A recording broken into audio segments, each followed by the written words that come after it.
You're listening to an Airwave Media Podcast. Feel like who art Ed? Try to slice it. Who art is Mr. Wood, art Ed me? Good. Either way, it's ambiguous. It works on so many levels. I know. That's off to a great start. Welcome to Who Arted, weekly art history for all ages. I'm your host, Kyle Wood. Today, we're going to be looking at Mariko Mori and exploring her iconic work, Pure Land. This piece is a stunning blend of traditional Buddhist imagery and futuristic elements, offering a unique perspective on technology, spirituality, and transcendence. And for high school students in the US, this is one of the 250 artworks required for AP Art History.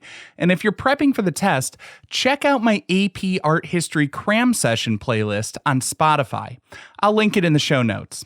And as long as I'm plugging links in the show notes, please check out the link to my new podcast, Fun Facts Daily. Every weekday, I have mini episodes with a word of the day, fun facts, and practical tips related to the episode's subjects. Just search for Fun Facts Daily on your favorite podcast app, or, click the link in the show notes. Now on to Mariko Mori.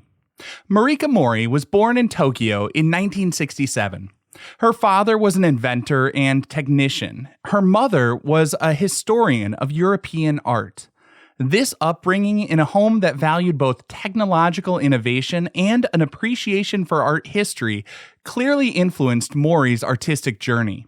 She initially studied fashion design in college and even worked as a model for a time.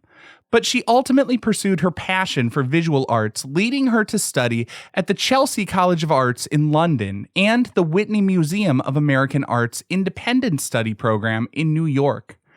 Interestingly, Mori has spoken about an experience with sleep paralysis in her early 20s that left a lasting impact, sparking a fascination with consciousness and death. For those unfamiliar, sleep paralysis is when you wake up but can't move or speak for a short time. And it can sometimes feel scary, like something is in the room or pressing on you. It really is like a waking nightmare. Now, Mori's early works often featured herself as the subject, dressed in elaborate costumes and placed within scenes that blended pop culture, science fiction, and traditional Japanese motifs. These works explored themes of identity and self-expression in a rapidly changing technological landscape. But with Pure Land, created between 1996 and 1998, Mori's focus shifted towards spirituality and transcendence. This piece is a large format photograph set within glass, and it's part of a larger installation called Nirvana. It's also important to note that Pure Land belongs to an even larger body of work by Mori called Esoteric Cosmos, which delves into Buddhist themes and imagery. So let's take a closer look at Pure Land. Mori drew inspiration from various sources, including traditional Buddhist art, Japanese mythology, and even her own personal experiences. The artwork depicts Mori herself as a futuristic goddess floating serenely on a lotus blossom in a golden landscape. She's surrounded by 6 alien musicians who appear to be playing music on bubbly clouds. To create this image, Mori combined photographs taken at different locations, including the Dead Sea and a French cave. These photographs were then digitally manipulated and enhanced to create the final composition. The final piece measures about 305 by 610 centimeters, and it's 2.2 centimeters deep. The technique of combining photography with digital manipulation allowed Mori to create a surreal and otherworldly atmosphere, perfectly capturing the essence of Pure Land. Now, Pure Land refers to the state of rebirth in Buddhist belief, a paradise achieved through devotion to Buddha. This paradise is often depicted as a realm of perfect bliss and enlightenment. Mori's interpretation of Pure Land draws heavily on traditional Buddhist symbolism. The lotus blossom, for example, represents purity and rebirth. The Dead Sea, where the photograph was taken, is also significant. Not only is it a place to mark beauty, but its high salinity also calls to mind the Shinto tradition of using salt for purification. Even the alien musicians have a connection to the Buddhist art, as they resemble the celestial attendants often depicted in paintings of Amida Buddha descending to greet devotees. But Mori doesn't simply recreate traditional Buddhist imagery. She infuses it with her own unique vision, blending ancient motifs and futuristic elements. This creates a sense of timelessness and universality, suggesting that the pursuit of enlightenment is a journey that transcends cultural and temporal boundaries. This tension between past and future, tradition and technology, is central to understanding Pure Land. Mori seems to be suggesting that the path to enlightenment is not a linear progression, but a cyclical one, constantly evolving and adapting to new contexts. We can't overlook the significance of Mori portraying herself as the central figure in Pure Land. This self-representation connects to her earlier works exploring identity, but here it takes on a new dimension. By embodying the goddess-like figure in this spiritual realm, she seems to be suggesting that personal transcendence is possible through a merging of self and spirituality.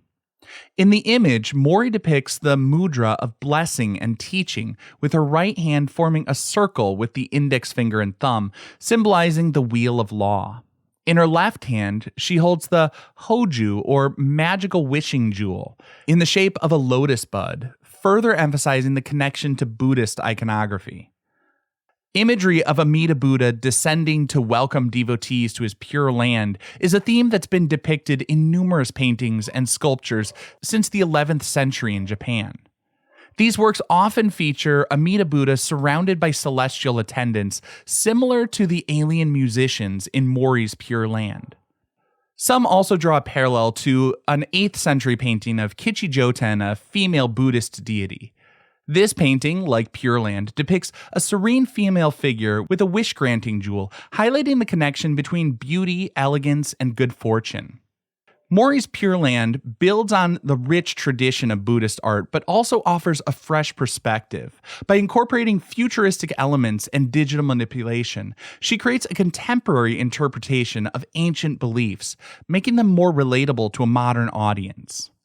This piece marks a major turning point in Mori's career. It solidified her shift towards spiritual themes and her exploration of technology as a means of transcendence.